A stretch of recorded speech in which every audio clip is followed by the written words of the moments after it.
નમસ્કાર, ન્યૂઝ 18 ગુજરાતીમાં આપનું સ્વાગત છે। આપની સાથે હું છું કોમલ। સમાચારની શરૂઆત કરીએ તો સ્થિર થયેલા ચોમાસાએ ખેડૂતોના મન હવે અસ્થિર કર્યા છે। 120 કલાકથી ચોમાસું સ્થિર જોવા મળી રહ્યું છે તો અરબ સાગરની શાખા 5 દિવસથી ઠેરની ઠેર જોવા મળી રહી છે। હાલ ચોમાસું ગુજરાત તરફ આગળ વધે તેવી અનુકૂળ સ્થિતિ જોવા નથી મળી રહી તો 2 થી 3 દિવસમાં ચોમાસું મુંબઈ પહોંચે તેવી શક્યતા પણ જોવા નથી મળી રહી તો 120 કલાકથી ચોમાસું સ્થિર જોવા મળી રહ્યું છે જેના કારણે હવે ખેડૂતો ચિંતામાં મુકાઈ ગયા છે।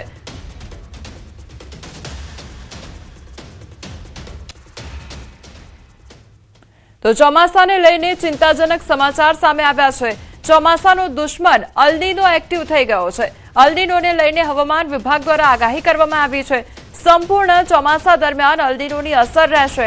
94% ઓછા વરસાદની શક્યતા પણ વ્યક્ત કરવામાં આવી છે। અલ નીનોને લઈ હવામાન વિભાગનું મોટું અનુમાન સામે આવ્યું છે।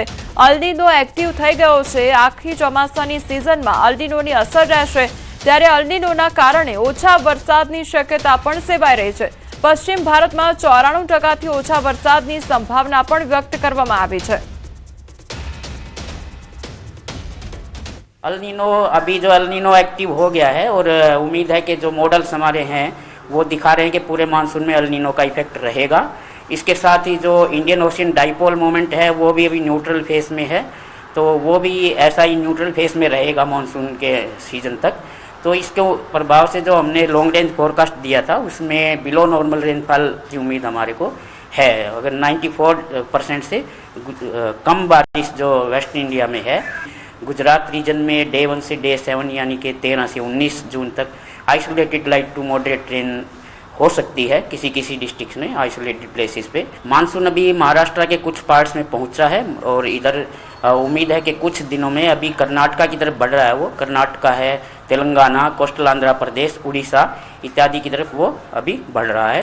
गुजरात की नॉर्मल डेट अभी 15 है तो अभी महाराष्ट्र में जब वो बढ़ेगा तो उसके बाद गुजरात में भी उम्मीद करते हैं कि आएगा कुछ दिनों में। અલ નીનો અને લા નીનાની વૈશ્વિક હવામાન પર મોટી અસર જોવા મળતી હોય છે જેના ભાગરૂપે ચાલુ વર્ષે ઉનાળો અત્યંત આકરો અને અસામાન્ય રહ્યો છે।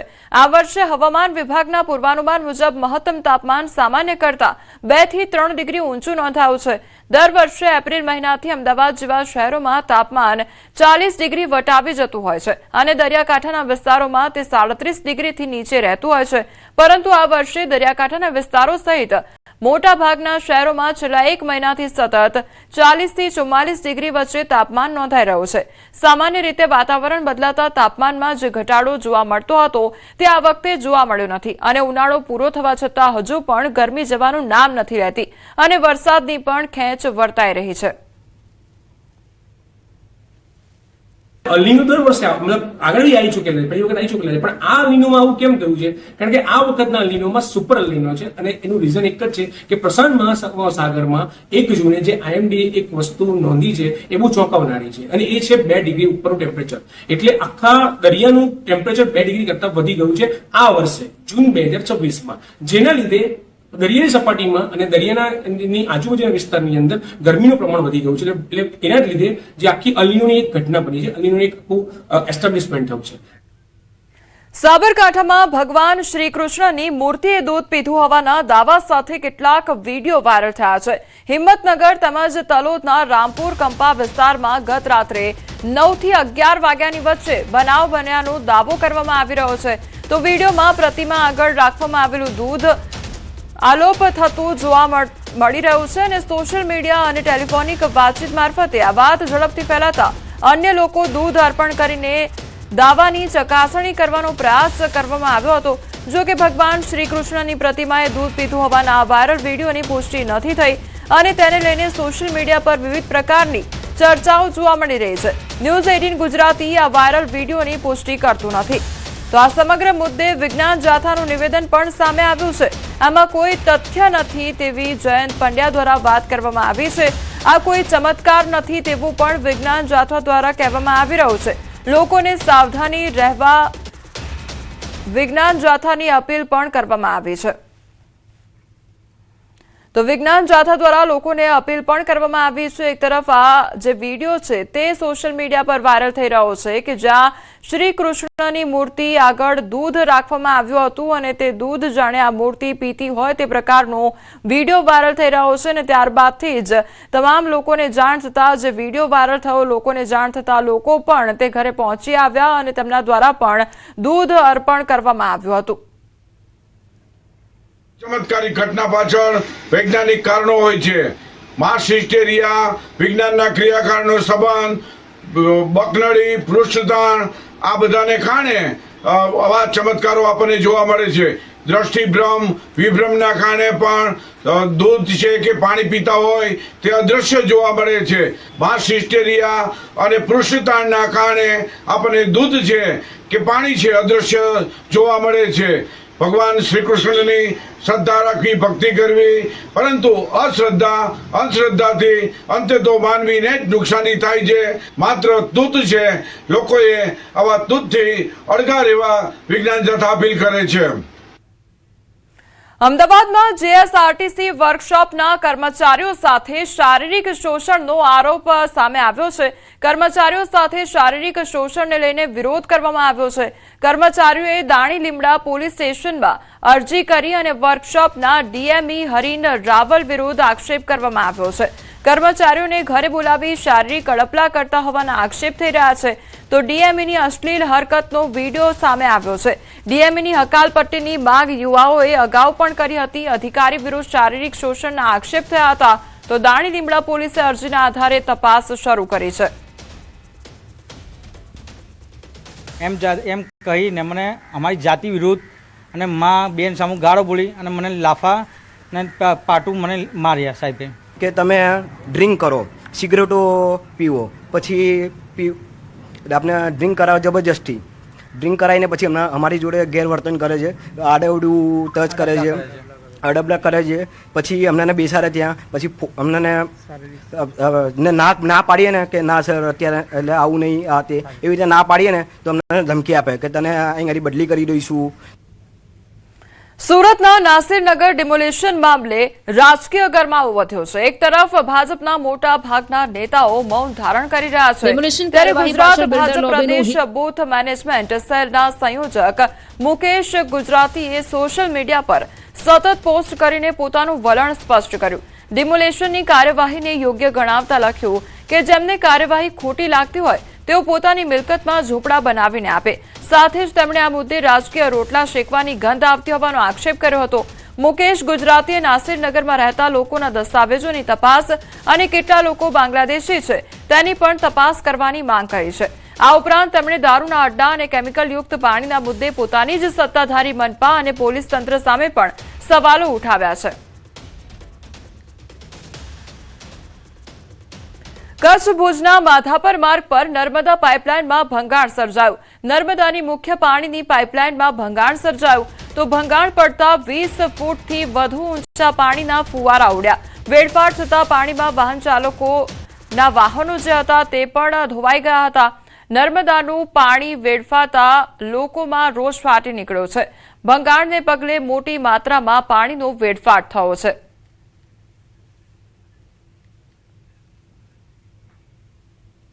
મહેસાણા જિલ્લાના કેટલાક ઔદ્યોગિક એકમો દ્વારા છોડવામાં આવી રહેલા કેમિકલયુક્ત ઝેરી પાણીના કારણે બહુચરાજી તાલુકાની ખારી નદીમાં ગંભીર પ્રદૂષણ ફેલાયું છે। નદીનું પાણી કાળા શાહી જેવું બની જતા હજારો માછલીઓ અને જળચર જીવોના મોત નીપજ્યા છે, જ્યારે આસપાસના 50 જેટલા ગામોના ખેડૂતો અને પશુપાલકો મુશ્કેલીમાં મુકાઈ ગયા છે। દુર્ગંધયુક્ત ઝેરી પાણીના કારણે ઊભા પાકને નુકસાન થવાની પણ ભીતિ ઊભી થઈ છે અને પશુઓ પણ પાણી પીવાથી દૂર ભાગી રહ્યા છે। હવે સમગ્ર મામલે ગુજરાત પ્રદૂષણ નિયંત્રણ બોર્ડે પાણીના નમૂનાઓ લઈ તપાસ શરૂ કરી છે। કેમિકલયુક્ત કંપની છે, એ કંપનીમાંથી પાણી છોડવામાં આવે છે કેમિકલયુક્ત। એમાંથી ઘણા ખરા જીવજંતુઓ જે જળચર જે જીવજંતુ હોય છે એ મરી ગયા છે। પ્લસ બીજું કે જે ઢોર ઢોકરા આજુબાજુના ખેતરમાં બધા પશુપાલનવાળા લોકો રહેતા હોય છે, તો જો ઢોર જો પાણી પીવા હોય તો પાણીના ગંધથી જ દૂર ભાગે છે, બરાબર। તો અમારી તો સરકાર જોડે એટલી જ માંગ છે કે આ કેમિકલયુક્ત પાણી બંધ કરાવો અને કંપની સામે કાયદેસરના પગલાં તમે લો। એક મહિનાથી અહીંયા અમે બધા ખૂબ હેરાન થઈએ છીએ, પણ છેલ્લા લાસ્ટ 15 દિવસથી એટલું કેમિકલયુક્ત પાણી અહીંયા અંદરથી પસાર થઈ રહ્યું છે, જેના કારણે અસંખ્ય માછલીઓ પાણીની અંદર તડપી અને મરી ગઈ છે. અહીંયા એટલી બધી દુર્ગંધ મારી રહી છે કે અહીંયા આપણે ઊભા રહી શકતા નથી. તો અહીંયા ખેડૂતો આવા પાણીથી સિંચાઈ કરી રહ્યા છે. તો સાહેબ, ખરેખર ખેડૂતોના પાકોમાં ખૂબ નુકસાન આવ્યું છે. બનાસકાંઠાના કુંભાસણ ગામમાં ગૌચર જમીન બચાવવા માટે ગ્રામજનોએ હવે આર પારની લડાઈ શરૂ કરી છે. જેટકોના 765 કેવી સબસ્ટેશન માટે ગામની ગૌચર જમીન ફાળવવાના પ્રસ્તાવ સામે ખેડૂતો, પશુપાલકો મોટી સંખ્યામાં પાલનપુર કલેક્ટર કચેરીએ પહોંચ્યા હતા. ગ્રામજનોનું કહેવું છે કે ગ્રામસભામાં સર્વાનુમતે વિરોધનો ઠરાવ પસાર થયા છતાં પ્રસ્તાવ આગળ વધતા ગ્રામજનોમાં ભારે રોષ જોવા મળી રહ્યો છે. ગૌચર બચાવો, પશુધન બચાવોના નારા સાથે ગ્રામજનોએ વહીવટીતંત્રને આવેદનપત્ર પાઠવી ગૌચર જમીન બચાવવાની માંગ કરી છે. સ્થાનિકોનું કહેવું છે કે આ લડત માત્ર એક ગામ પૂરતી સીમિત નથી. આસપાસના ગામડાના પશુપાલકો પણ અહીંની ગૌચર જમીન પર નભે છે. જો રજૂઆત છતાં પ્રશાસન માંગ ધ્યાને નહીં લે તો ગ્રામજનો પોતાના પશુઓ સાથે કલેક્ટર કચેરીએ હલ્લાબોલ કરશેની ચીમકી પણ ઉચ્ચારવામાં આવી છે. અમારા કુંભાસણ ગામે ગૌચરની જમીન જે પંચાયત હસ્તક આવેલી છે, જેનો સર્વે નંબર 9 1281 ને 1570 છે. સદરૂ સર્વે નંબરમાંથી જેટકોને લગભગ 150 વીઘા જેવી જમીન એ અમારા અગાઉના સરપંચશ્રીએ ઠરાવ કરીને આપી હતી, પણ ગામ લોકોનો વચ્ચે વિરોધ થતો સરપંચશ્રીએ ઠરાવ રદ કર્યો છે. ગ્રામસભાએ બી ઠરાવ રદ કર્યો છે. એના પછી આખા ગામની વસ્તી ભેગી થઈ હતી અને ગામ સામૂહિક પણ માગણી કરી છે કે ભાઈ જેટકોને જે આપેલી જમીન છે એ રીતે આપણે રદ થવી જોઈએ. અને અમારા ગામનું ગૌચર જે અમારી ઘણી પેઢીઓથી એના પર નિર્ભર છે, એનો નિભાવ એના પર ગાયો રાખીને કરે છે, પશુપાલન રાખીને. એ જ ગૌચર જેટકો કંપનીને આપવામાં આવે તો અમારા લોકોનો જે આજીવન જીવિકા છે એને બહુ તકલીફ પડે એવું છે. અમને અમારું કહેવું એમ છે કે અમારા ગામમાં ગોચર બહુ નહિવત છે, નોંધપાત્ર છે. ઢોરોની સંખ્યા વધારે છે, તેમજ આજુબાજુના 10 ગામના ઢોર અમારા કુંભાસણના જરાવ પર નિર્ભર છે. તેમજ ગામમાં પાણીનો બહુ અભાવ છે, માટે ચોમાસું ગામની પબ્લિક, પશુપાલનવાળી પબ્લિક ગોચર ઉપર નિર્ભર છે. માટે આ ગોચર જેટકો કંપનીને ફાળવવા માનનીય કલેક્ટર સાહેબને અમે આવેદનપત્ર આપે કે ગોચર જેટકો કંપનીમાં ફાળવવામાં ના આવે. રાજકોટના ગોંડલ ખાતે શ્રી વિઠ્ઠલભાઈ રાદડિયા જૂથ સેવા સહકારી મંડળી લિમિટેડની 54મી વાર્ષિક સામાન્ય સભા ભવ્ય રીતે યોજાઈ. પટેલવાડી ખાતે આયોજિત આ કાર્યક્રમમાં મુખ્ય અતિથિ તરીકે અલ્પેશ કથિરિયા ઉપસ્થિત રહ્યા. સભામાં સંસ્થાએ ચાલુ વર્ષે 50 લાખ રૂપિયાનો ચોખ્ખો નફો નોંધાવ્યો હોવાની જાહેરાત પણ કરવામાં આવી હતી. સાથે જ સહકારી ક્ષેત્રને વધુ મજબૂત બનાવવા, ખેડૂતો અને મહિલાઓને આર્થિક રીતે સશક્ત બનાવવા તેમજ વિકસિત ભારત 2047ના સપનાને સાકાર કરવા સહકારી માળખાની ભૂમિકા અંગે વિસ્તૃત ચર્ચા કરવામાં આવી. સેવા સહકારી મંડળીની 54મી વાર્ષિક સાધારણ સભામાં ઉપસ્થિત થઈ સૌ ખેડૂતોને મળવાનું થયું, આગેવાનોને મળવાનું થયું અને આવા જ સહકારી માધ્યમથી, સહકારી મંડળીના માધ્યમથી ખેડૂતની ખેતીલક્ષી અને સંલગ્ન પ્રવૃત્તિઓનો ખૂબ વિકાસ થાય, ખૂબ પ્રગતિ થાય અને સૌ ખેડૂતો સમૃદ્ધ બને અને સહકારી ક્ષેત્રનું જે માળખું છે, એનો જે હેતુ છે કે સહકારથી સમૃદ્ધિ એ સફળ થાય એવી મા ઉમા ખોડલના ચરણોમાં પ્રાર્થના કરું છું. અહીંયા જે અમારી ચર્ચા થઈ એ સહકાર મંત્રાલયના 5 વર્ષ ઉજવણીની, ટ્રેનિંગની, શિક્ષણની અને એક વસ્તુ જે સામે આવી એ કે આ મંડળી 50 લાખનો ચોખ્ખો નફો કર્યો છે, બિઝનેસ કરે છે, કોઓપરેટિવ બહુ સારી રીતે અહીંયા કામ કરે છે. અમને પાસે ભંડારણની સુવિધા છે, બિઝનેસ સ્ત્રોત છે. એના બદલ બધા સભાસદને હું કોંગ્રેચ્યુલેશન્સ આપું. વિદેશમાં મુશ્કેલીમાં મુકાયેલી બોરસદની 2 દીકરીઓ આખરે સુરક્ષિત રીતે વતન પરત ફરી છે. અમેરિકા જવાના પ્રયાસ દરમિયાન અઝરબૈજાનમાં ફસાઈ ગયેલી બંને યુવતીઓને લાઓસ સ્થિત ભારતીય દૂતાવાસે તાત્કાલિક કાર્યવાહી કરીને બચાવી. સમગ્ર મામલે સાંસદ મિતેશભાઈ પટેલે સરકાર અને વિદેશ મંત્રાલય સાથે સતત સંપર્કમાં રહી રજૂઆતો કરી હતી.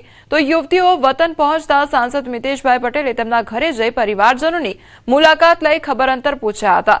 તો સફળ રેસ્ક્યુ બાદ પરિવારમાં ખુશીનો માહોલ જોવા મળ્યો છે.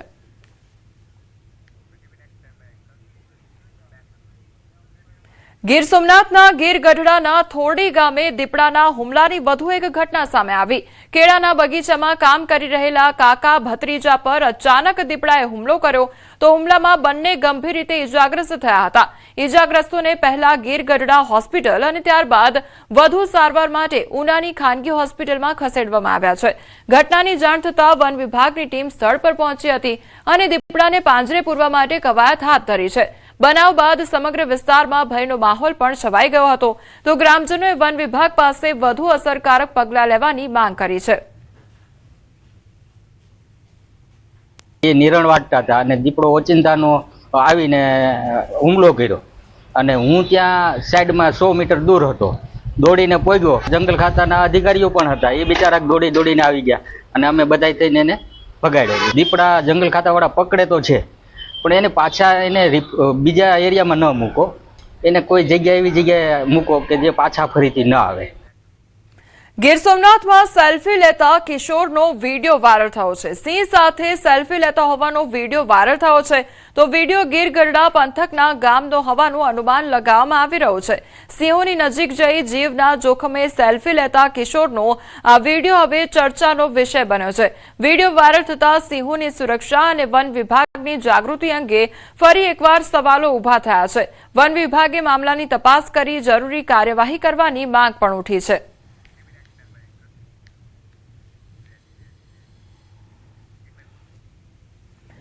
તો ગીર સોમનાથની આ ઘટના સામે આવી છે કે જ્યાં સિંહ સાથે સેલ્ફી લેતો હોય કિશોર તે પ્રકારનો વિડીયો વાયરલ થયો છે જેના કારણે વન વિભાગની કામગીરીને લઈને પણ અનેક સવાલો ઉઠી રહ્યા છે.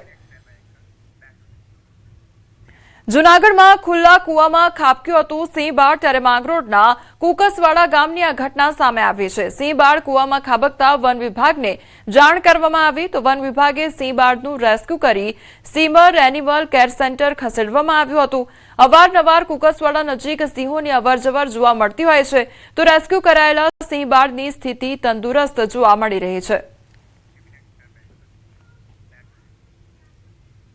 અરવલ્લીના મેઘરજ શહેરમાં રખડતા આંખલાઓનો આતંક સતત વધી રહ્યો છે. એક જ દિવસમાં 2 અલગ અલગ સ્થળે આંખલાઓ વચ્ચે ભયંકર જંગ થતા સ્થાનિકોમાં દહેશત ફેલાઈ ગઈ હતી.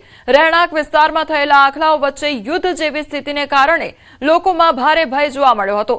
મુખ્ય બજાર માર્ગ પર આંખલાઓ બાખડતા રસ્તા પર પાર્ક કરેલી એક બાઇકને પણ નુકસાન થયું. અવારનવાર થતી ઘટનાને પગલે સ્થાનિકોમાં તંત્ર સામે રોષની લાગણી જોવા મળી રહી છે. લોકોનું કહેવું છે કે કોઈ મોટી દુર્ઘટના સર્જાય તે પહેલા તંત્ર તાત્કાલિક કડક કાર્યવાહી કરે તે ખૂબ જરૂરી છે.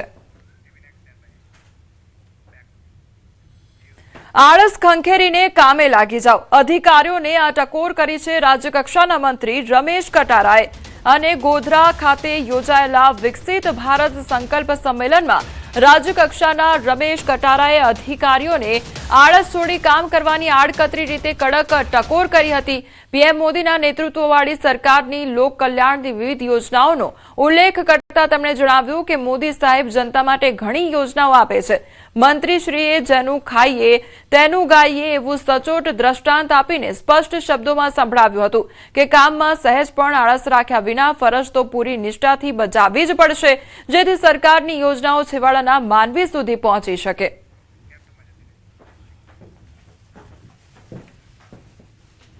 યોજનાને આપણને સરકારી યોજનાનો લાભ મળે. મિત્રો ઘણા લોકોને કંટાળો આવતો હોય કે મોદી સાહેબ સરકારમાં અધિકારીઓને ખૂબ કામ કરાવે, ખૂબ મહેનત કરાવે.